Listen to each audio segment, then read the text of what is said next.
البدع والأهواء، أهل البدع العقائدية وأهل البدع السياسية. نقول بيننا وبينكم السلف، بيننا وبينكم الكتب، كان فيقول البدع بيننا وبينكم. بسم الله الرحمن الرحيم. الحمد لله حمدا كثيرا طيبا مباركا فيه كما يحب ربنا ويرضاه. أشهد أن لا إله إلا الله وحده لا شريك له، وأشهد أن محمدا عبده ورسوله صلى الله عليه وعلى آله وأصحابه أجمعين. Amma ba'd.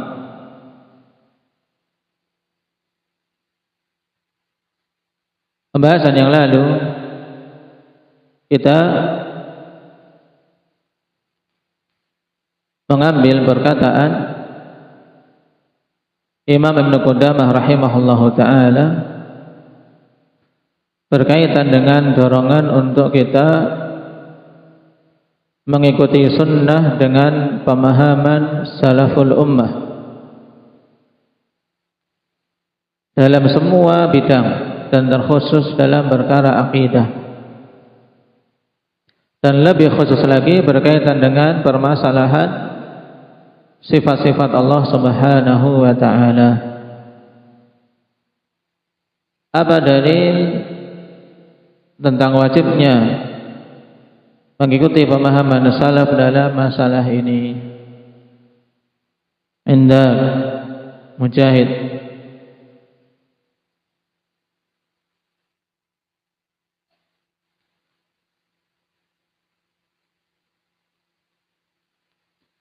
Hadis siapa itu? Hadis Irbad bin Sariyah radhiyallahu anhu dalam Sunan dan juga dalam Musnad. Alaikum bi sunnati wa sunnatil khulafa'ir rasyidin al-mahdiyyin min ba'di. Nah, juga di antara dalil yang perlu ditambahkan untuk menunjukkan tentang wajibnya kita mengikuti para salaf dalam memahami agama ini, ikhwani fillah, secara keseluruhannya. Selain hadis tadi ditambah dengan hadis Abdullah bin Mas'ud. Yang dimaksud apa hadis Abdullah bin Mas'ud? Hadis yang mana? Indah ya syukran.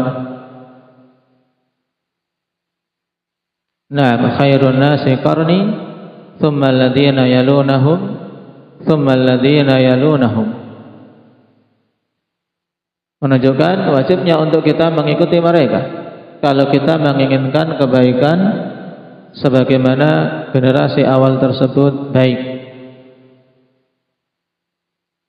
Adapun ayat dari Al-Quran yang para ulama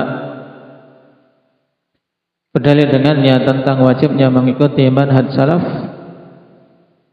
yaitu firman Allah Subhanahu wa ta'ala, was-sabiqunal awwalun minal muhajirin wal ansar walladzina ittaba'uuhum bi ihsan radhiyallahu anhum wa radu an wa 'adda lahum jannatin tajri tahtaha al-anharu khalidina fiha abada dzalikal fawzul 'adzim. Di surat apa ini Usama? Di surat At-Taubah. Generasi yang awal dari kalangan muhajirin dan ansar serta siapa saja yang mengikuti mereka dengan baik, maka Allah ridha terhadap mereka dan mereka ridha kepada Allah Subhanahu wa ta'ala. Allah Subhanahu wa ta'ala persiapkan untuk mereka surga yang mengalir di dalamnya sungai-sungai, mereka kekal di dalamnya. Dzalikal fawzul 'adzim, dan itu adalah kesuksesan yang besar. Pendalilannya bagaimana, kawan? Di sini penegasan bahwasanya Allah ridha kepada as-sabiqunal awwalun, generasi awal umat ini dari kalangan muhajirin dan ansar. Juga Allah ridha kepada siapa saja yang mengikuti mereka dengan baik.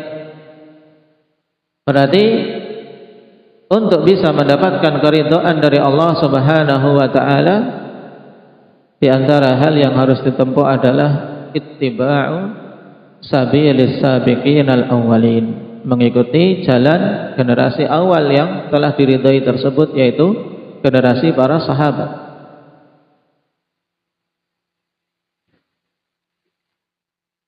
Ayat yang lain tentang wajibnya mengikuti manhaj salaf, yaitu firman Allah Subhanahu wa taala, "Wa may yushaqiqir rasul min ba'di ma tabayyana lahul huda wa yattabi' ghayra sabilil mu'minin nuwallihi ma tawalla wa nuslihi jahannam wa sa'at masira." Di surat apa ini Nasrul? Siapa saja yang menyelisihi Rasul setelah jelas baginya petunjuk dan dia mengikuti selain jalannya kaum mukminin, maka akan kami palingkan kemana dia berpaling, dibiarkan tersesat, dan akan kami masukkan dia ke dalam neraka jahanam, dan itu adalah seburuk-buruk tempat kembali. Nah, dalam surat An-Nisa, pendalilannya bagaimana, kawan? Bahwasanya ayat ini menunjukkan wajibnya kita mengikuti jalan para salaf, karena Allah Subhanahu wa taala katakan siapa saja yang menyelisihi Rasul setelah jelas baginya petunjuk, kemudian digandingkan wa yattabi' ghaira sabilil mu'minin. Nah, tidaklah disebutkan jumlah ini, akhwan, yattabi' ghaira sabilil mu'minin sia-sia belaka. Nah, karena jelas mengikuti atau menyelisih jalan Rasul itu kesesatan. Tapi digandengkannya dengan wa yattabi' ghaira sabilil mu'minin, disebutkan ini apa tujuannya? Kata Imam Al-Albani rahimahullahu taala, wa innama liyu'assila biha aslan wa yuqa'ida biha qa'idatan wa hiya annahu la yajuzu lana an nattakila fi fahmi kitabi rabbina wa sunnati nabiyyina ala uqulina al-mutaakhirati zamanan wal mukhtalifati fahman. Jadi sebutkannya wa yattabi ghaira sabilil mu'minin untuk apa? Menetapkan suatu dasar pokok dan kaidah yang kuat, yaitu bahwasanya tidak boleh bagi kita dalam memahami kitab Allah dan sunnah Nabi kita Muhammad sallallahu alaihi wasallam hanya bersandar kepada akal-akal kita yang zamannya belakangan, yang pemahamannya berbeda-beda. Wa innama yakunul muslimun muttabi'ina lil kitabi wa sunnah ta'silan wa taq'idan idza adhafu ilal kitabi wa sunnah wa ma kana alaihi as-salafus salih. Hanyalah kaum muslimin bisa dikatakan mengikuti Alkitab dan Sunnah, baik secara dasar maupun dalam menjadikannya sebagai kaidah utama apabila ditambahkan kepadanya apa? Pemahaman salafus salih. Jadi yang menyelisih Rasul dan menyelisih jalan kaum mukminin, itu menyelisih para salaf, menunjukkan wajibnya kita mengikuti manhaj salaf dalam memahami agama ini. Ini dua ayat pokok yang harus dipahami tentang wajibnya mengikuti pemahaman salaf dalam berakidah secara khusus dan dalam beragama secara umum.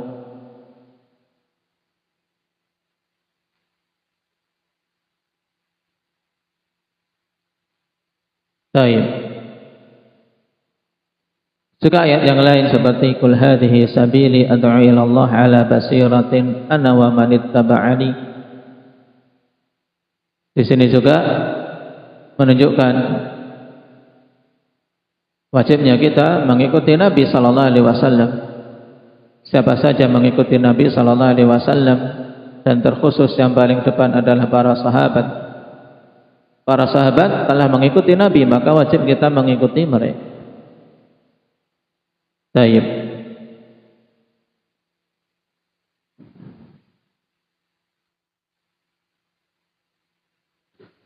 Sekarang kita lanjutkan. Dan kemarin kita adalah membaca pengertian sunnah dan bid'ah. Sunnah itu sendiri makna bahasa apa? Fatih bermakna jalan, bahasa Arabnya tariqah.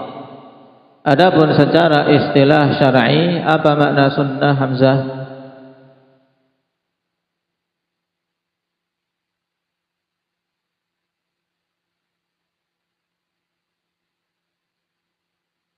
Taib. Segala sesuatu yang Nabi dan para sahabatnya berada di atasnya, baik berupa akidah maupun amalan. Bagaimana lafaz Arabnya indaka Basukaina? Pengertian sunnah secara istilah.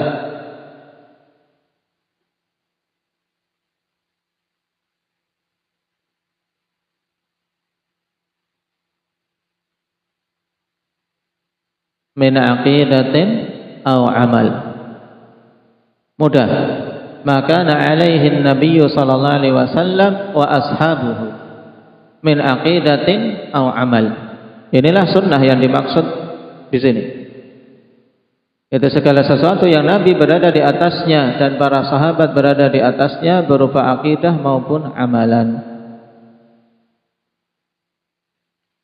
Dan sampainya kepada kita terkadang berupa perkataan Nabi atau berupa contoh perbuatan Nabi atau berupa persetujuan Nabi sallallahu alaihi wasallam.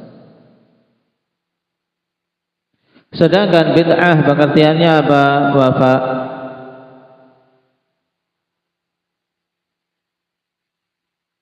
Apa?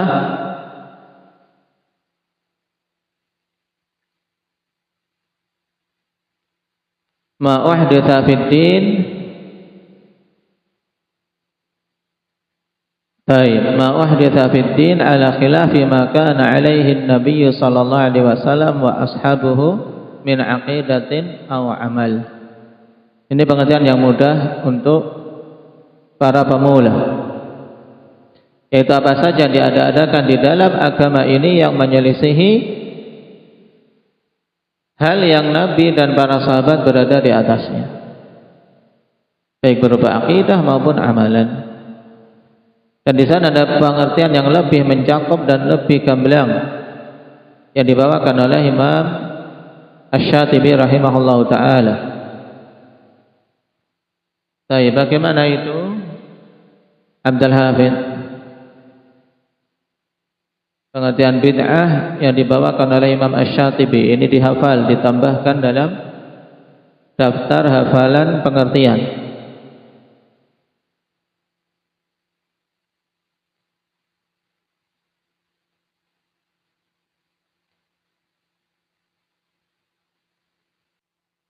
Baik. Ini dihafal karena pengertian ini pengertian yang masyhur terkait masalah bid'ah yang dibawakan oleh para ulama. Dan dengannya akan dipahami hakikat bid'ah itu sehingga bisa membantah mereka-mereka yang gagal paham terkait masalah bid'ah. Tariqatun fid dini mukhtara'atun, suatu jalan di dalam agama yang diada-adakan yang sebelumnya tidak ada. Tudahi syari'ata, yang menyerupai syariat. Padahal dia bukan syariat tapi menyerupai syariat. Kenapa? Karena dilakukan berkesinambungan, dijaga, dilakukan terus-terusan, dan takut kalau meninggalkan. Yuqsadu bisuluki 'alaiha al-mubalaghatu fit ta'abbudi lillahi subhanahu. Ini kriteria ketiga yang dimaksudkan dengan menjalani perkara tersebut untuk berlebih-lebihan di dalam beribadah kepada Allah Subhanahu wa taala.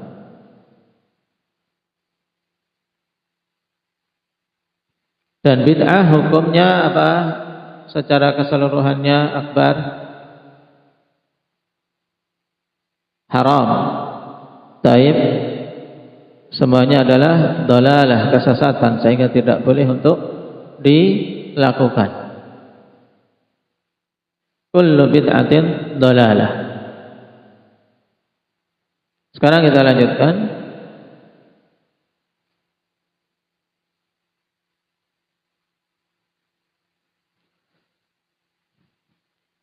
Kita ulangi dulu. Wal bid'atu lughatan asyai'ul mustahdats wa istilahan ma uhditha fid din ala khilafi ma kana alaihi an-nabiy sallallahu alaihi wasallam wa ashabuhu min aqidatin aw amal. Wa hiya haramun, dan bid'ah itu hukumnya haram. Liqaulihi ta'ala wa may yushaqiqir rasula min ba'di ma tabayyana lahul huda wa yattabi' ghayra sabilil mu'minin nuwallihi ma tawalla wa nuslihi jahannam wa sa'at masirah. Dalil dari Al-Quran diantaranya ayat ini. Allah Subhanahu wa ta'ala katakan, siapa saja yang menyelisihi Rasul setelah jelas baginya petunjuk. Dan bid'ah itu bentuk penyelisihan terhadap Rasul. Paham? Dari sisi pendalilannya dengan ayat ini yang menunjukkan bahwasanya bid'ah itu haram apa? Yaitu dikarenakan bid'ah itu bentuk penyelisihan terhadap Rasul. Dan juga penyelisihan terhadap jalan kaum mukminin. Karena kaum mukminin tidak melakukan itu di dalam syariat mereka. Taib, dalam syariat Islam tidak ada perkara tersebut kemudian dia ada-adakan. Dan hukumannya nuwallihi ma tawalla wa nusrihi jahannam wa sa'at masirah. Dibiarkan kemana dia berpaling. Ini juga jelas pada pelaku bid'ah ikhwan, mereka dibiarkan terus-menerus terjerumus dalam kebid'ahannya. Bahkan datang hadis bahwasanya apa? Innallaha hajabat taubah an kulli sahibi bid'atin hatta yada'a bid'atah. Allah Subhanahu wa taala tutup taubat dari setiap pelaku kebid'ahan sampai dia meninggalkan kebid'ahannya. Maksudnya ditutup taubat dari pelaku kebid'ahan yaitu la yuwaffaq lit taubah. Mereka tidak diberi taufik untuk bertaubat. Kenapa? Karena dihukum oleh Allah. Seperti dalam ayat ini, nuwallihi ma tawalla. Nuwallihi ma tawalla, dibiarkan terus-menerus terjerumus dalam kesesatan. Tidak diberi taufik untuk bertaubat kepada Allah Subhanahu wa taala.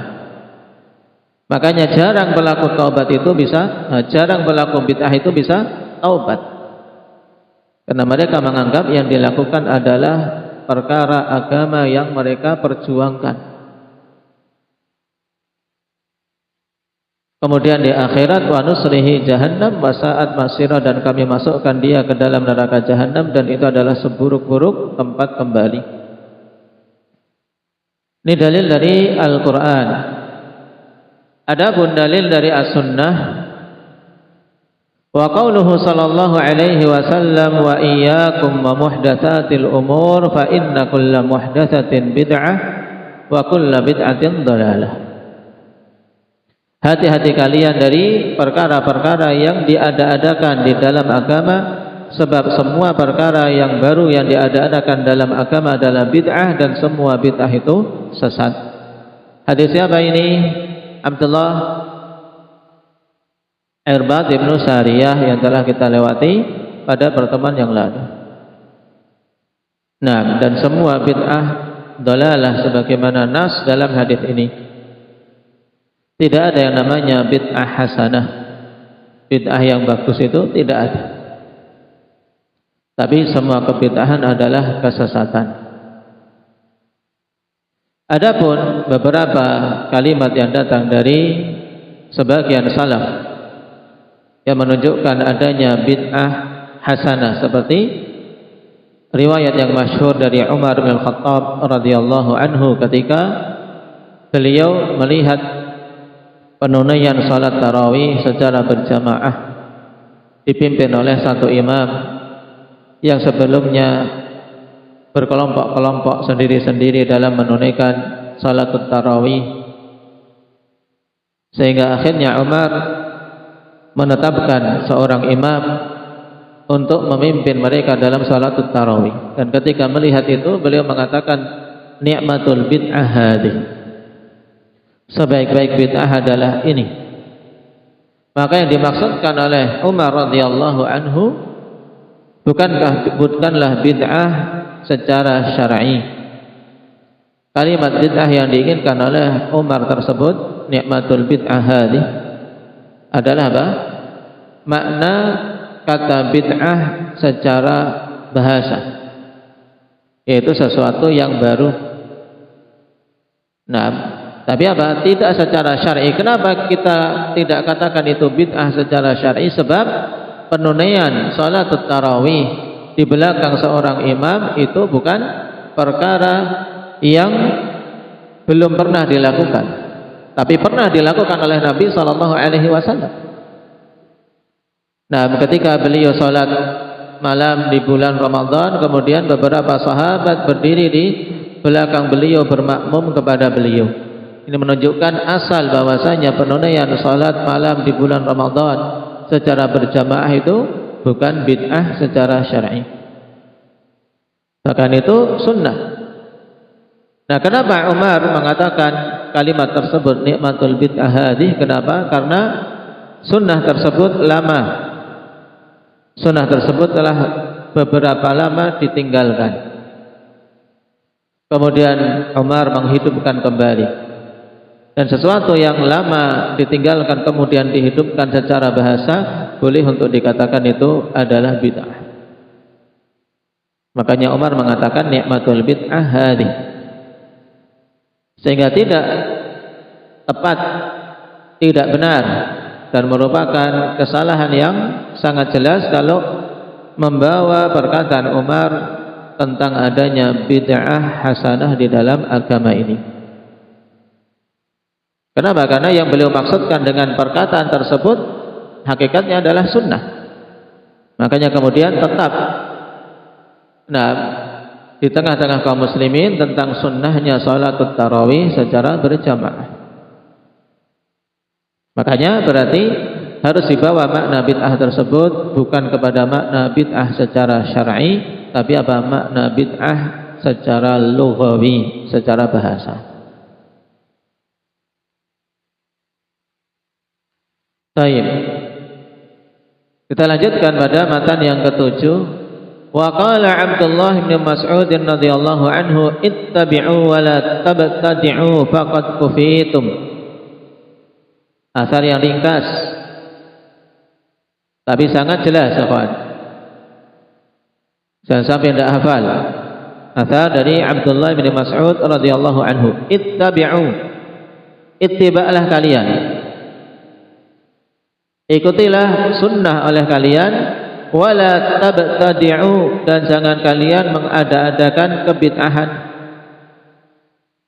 Di sini jelas perintah untuk ittiba' dan larangan dari ibtida', membuat kebid'ahan.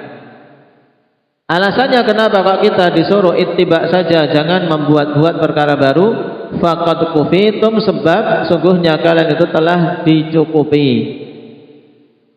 Telah dicukupi semua perkara yang bisa mendekatkan kita kepada Allah.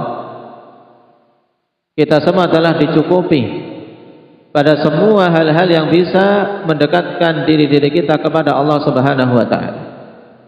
Kita telah dicukupi penjelasan kebaikan yang hendaknya kita upayakan untuk kita tempuh. Jalan yang mengantarkan kepada keridhaan Allah telah dijelaskan dengan sempurna. Faqad kufitum. Sebagaimana pula faqad kufitum, kalian telah dicukupi dengan diperingatkan dari semua hal-hal yang bisa menjerumuskan kalian dalam keburukan. Karena Nabi SAW telah menjelaskan semua yang bermanfaat bagi kita, bagi dunia maupun akhirat kita. Demikian pula telah memperingatkan semua perkara yang bisa menjerumuskan kita dalam keburukan dan kesengsaraan. Faqad kufitum. Maka kalimat ini sangat jelas. Ittabi'u wa la tabtadi'u faqad kufitum. Bagi siapa saja yang menginginkan keselamatan dalam beragama, ya ini jalannya, yaitu cukup dengan ittiba', cukup dengan mengikuti saja, tidak perlu dia mengada-adakan. Kenapa? Karena sudah dicukupi semuanya. Syariat sudah sempurna sehingga tidak membutuhkan untuk kita berinovasi di dalam beragama. Tidak butuh sesuatu tambahan, karena kapan saja perkara sempurna kok ditambahi, maka akan merusaknya. Akan merusaknya. Dan asar ini akhwan sahih sebagaimana kalian lihat dalam tahqiqnya. Dikeluarkan oleh Waqi' dalam kitab Az-Zuhd, demikian pula Imam Ahmad dalam Az-Zuhd dan yang lainnya. Taib, pada asalnya sanadnya ada kedhaifan tapi datang penguat. Di sini disebutkan ada apa? Ada 4 jalan. Nah, dan khulasah bisa kalian lihat di halaman 48. Al-khulasah annal athara sahihun. Kesimpulannya bahwasanya athar ini sahih. Wa naqala al-Ajluni fi Kashfil Khafa 'anil Najm annahu qala sanaduhu sahih.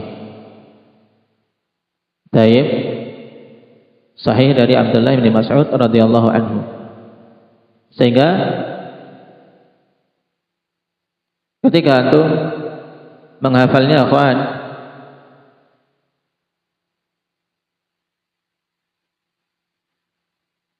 sebutkan satu perawi saja dari perawi-perawi yang disebutkan di sini. Kemudian sebutkan apa? Tingkatan sanadnya.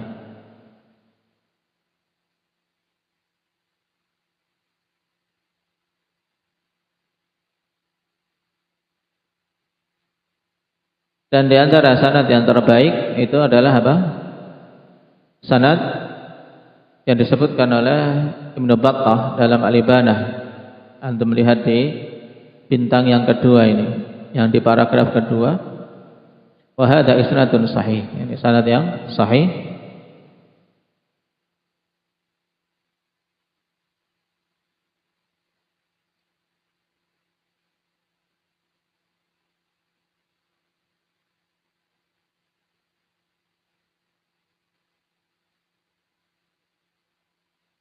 Walil athar tariqun ukhra inda Abi Khaythama fil ilmi wa ibni Abi Zamanain fi usul sunnah wa ibni Battah fil Ibanah min tariq Hammad bin Zaid an Ibrahim an-Nakhai an Ibni Mas'ud. Wa hadha isnadun sahih. Wa Ibrahim ibnu Yazid an-Nakhai lam yudrik Ibn Mas'ud lakinnahu qala idza haddathtukum an rajulin an Abdullah fa huwa alladhi sami'tu wa idza qultu qala Abdullah fa huwa an ghairi wahidin an Abdullah. Nah, hadza sahihun anhu. Baik, sehingga sanad hadis ini sahih atau asar ini sahih. Anda bisa katakan, nah, ketika menghafal qala Abdullah bin Mas'ud radhiyallahu anhu ittabi'u wa la tabtadi'u faqad kufitum rawahu Ibnu Battah fil Ibanah bi sanadin sahih.